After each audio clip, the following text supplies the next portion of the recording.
My parents publicly gave the family estate to my golden boy brother, so I shredded the $300,000 check that was going to save it from foreclosure. It happened at my parents' 50th golden anniversary gala in front of 150 guests. My mother lifted her glass, smiled at my older brother, and said, "To Arthur, the only son who truly honors this family's legacy."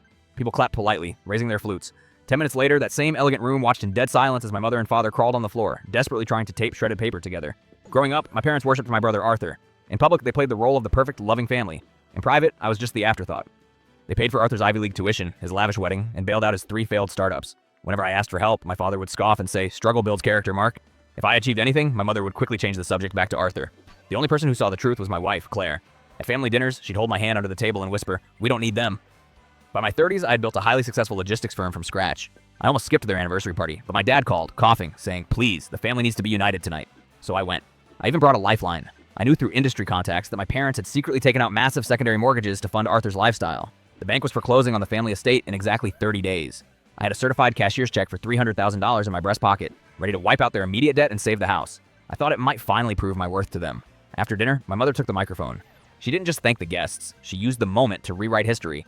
She praised Arthur's brilliance and sacrifice. Then, she looked right at me, her smile hardening.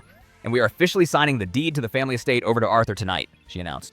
"Because heritage belongs to those who actually contribute, not those who just show up for the free food." Arthur smirked. My father stared at his shoes. I didn't get angry. I kept my face perfectly calm, stood up, and walked to the center of the room.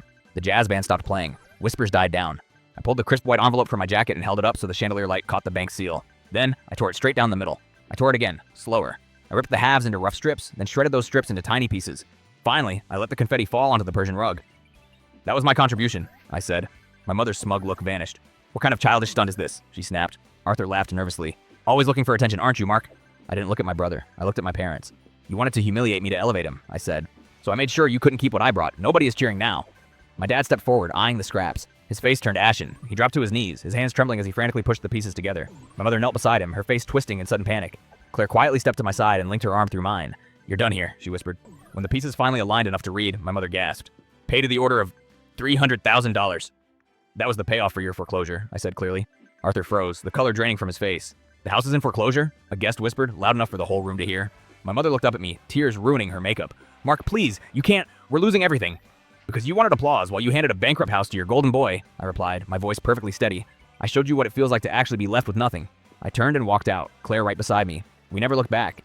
2 months later, the bank evicted them, and Arthur miraculously didn't have the room to take them in. Now, every time someone brings up their golden anniversary, all anyone remembers is the sight of them on their knees, trying to tape their salvation back together.